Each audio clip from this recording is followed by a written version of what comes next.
Every Forex trader should take a pseudoscientific, pseudo-mathematical approach to creating a profitable strategy. I'm going to take you guys through my 5-step process to making this happen to help you guys improve your strategy development. Let's roll the intro. All right, guys, welcome back to the Top Trader channel. It's your head trader here, Cleveland Bishop. Hope you guys are having a fantastic day. Today is a very awesome content segment that I'm extremely excited to release, the scientific method of creating a Forex strategy. All right, this is going to be a very calculated approach. And so I want to take you guys through my 5-step process to making this happen for you. And if you guys got any questions, comment down below. We'll be right there answering some of the different variables that you may want a little bit more in-depth information on. All right. And if you guys are new to the channel, make sure you guys subscribe. And if this video helps you out, if you like it, if it helps you improve your trading in some capacity, like the video for your boy. We very much appreciate it. All right, so let's have a holistic view first on what exactly it is we're trying to do here when it comes to trading FX. All right, this is exactly what most scientists do when it comes to tackling many problems in their fields, and it's definitely what you should do when you're getting into this game. It's not all about just looking at a chart and drawing a bunch of lines on it and hoping that you get to some type of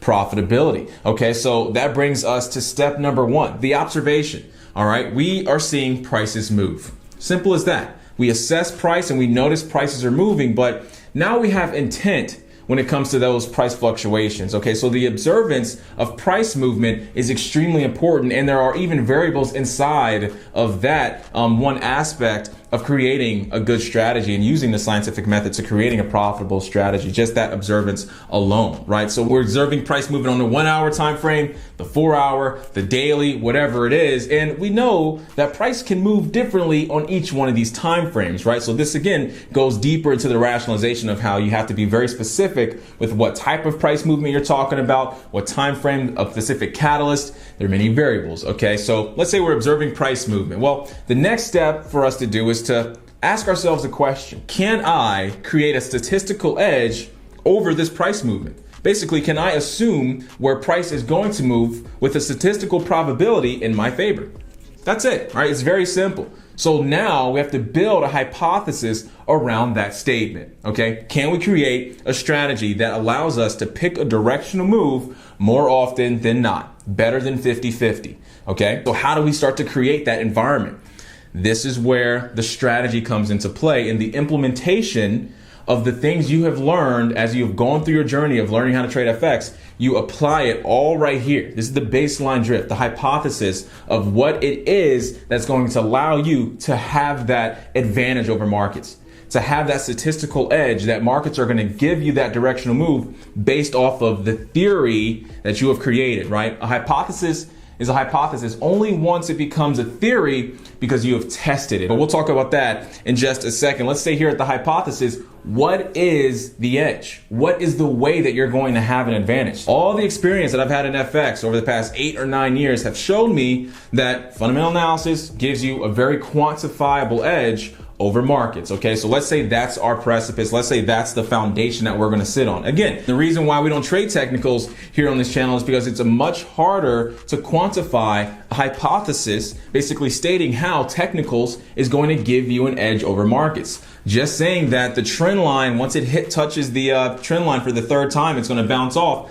That's not enough for me. That has no rational understanding or no real logical expression as to why markets should bounce off of that trend line, right? But when we're using fundamentals and say a statement like, hey, we might be able to assume a price move to the buy side on the pound if Brexit negotiations go bad, well, we can now start to rationalize all the different concerns or reasons why that would happen. And we can even start asking ourselves how large of a price move could happen if that situation occurs. So based off of the hypothesis, yes, again, if we're asking ourselves the question, right, observe, ask, hypothesis, if we're asking ourselves the question, can I have a statistical advantage over price movement, right? Can I pick a correct directional move in markets more often than not?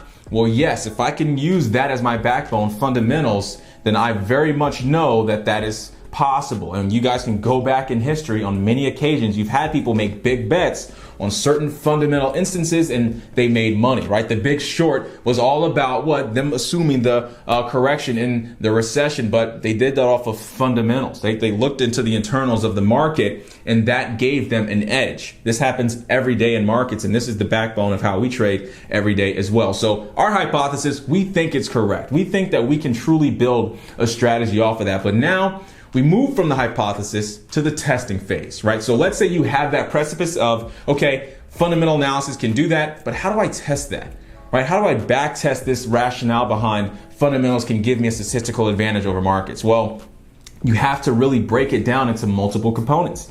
You have to ask yourself, what are the conditions? What are the if-then statements, right, that are going to lead me to having a certain outcome? If the market does this, then I will do this, or then the market will do this, right? It depends on exactly what context you're looking at the specific test in, but you always break your test down into if-then statements. This is how algorithms are ran, and this is how even computer processes are ran with ones and zeros. It's all about if this happens, then this should happen. That is the exact way that you guys need to go about creating a strategy, okay? If the Brexit vote goes this way, then I will buy the pound. Or if the market moves 200 pips in a span of just 30 minutes, then I will sell the market at that specific high, right? If then. It makes it very, very easy to start to create different strategies and start to create your strategy to be better and better with this style rationale. And in these tests, you're supposed to have a couple of set of conditions, right? Not just one variable. A lot of folks in technical analysis world, they'll call it confluence, right? They want to see an aligning of all of these different technical indicators to hopefully give them this one outcome. But again, we know that that usually doesn't lead to success over the long run because most of those variables are independent on each other, right? You guys must have variables that are dependent upon each other. So for example, we can think of something like this. If Donald Trump puts out a tweet and says he wants to increase interest rates, right, then you will usually see the US dollar increase in value. Okay, so we can use that one variable to buy the dollar. We can add another condition into the market, basically saying if we see that the dollar has sold off 400 pips over the past 2 weeks, then we will look to start buying the dollar if it gets to a certain level, if it gets to a certain structure, right? So that in that case, we can see that market participants have been selling the dollar, and now Donald Trump just put out a tweet mentioning how he wants the dollar to increase in value. Those are two variables that could happen to correlate at the same time, and that type of confluence, boom, could shoot the market in your direction. All right. So testing in and of itself can be somewhat convoluted. And if you don't really rationalize or understand how to create a model around this market, then you're definitely going to have a problem. But the testing segment is the framework. It's your operational system as to how you pick and choose and get in and out of this market. Okay. That's why I've spent so much time on it. But testing, extremely important. Then after that, analysis. Okay, and analysis means sample size. All right, and this is really one of the more important parts of it. But guys, you can't change your strategy over and over and over again because you see it hasn't worked. Once you say you're going to create a set of conditions, you have to then test those conditions for a large enough sample size to give you guys a true outcome that you can rely on. Is it going to make sense to test your set of conditions for 2 or 3 trades? What if those 2 or 3 trades don't make you any money, or they stop you out in the market in some capacity while you're on simulation? Then yes, in that scenario, what are you going to do? You're going to say, okay, I need to change it up. No, you need a larger sample size. In statistics, the larger the sample size, the more you can rely on the data. And that's the same thing in science as well. Okay, but that's the process, folks. Testing is the last phase. After you go through that testing phase and you see that maybe you need to improve on things, go back through the hypothesis, change some things up a bit, all right, and then test again, analyze again, and see the outcome, and start continuing to refine the strategy, but don't change it, okay? We go really deep in all of this information over in the Top Trader Academy. That's where you guys can learn everything about fundamental markets and everything in regards to money management. And this segment here, we go extremely deep as well. You guys can take a look at that in the bio below. It's free to join at the moment for the next 3 or 4 days, so go check it out, all right? If you guys have any questions on that, let me know below. I think this video could be extremely helpful to anybody that's trying to create that strategy. All right, I'm really excited to be pushing it out, and we do have some more segments coming out later on this week as well. So again, make sure you guys subscribe so you can have access to them. Okay, so look, observe, ask the question, hypothesis, test, analyze. It's just that simple. Okay, guys? Talk to you real soon.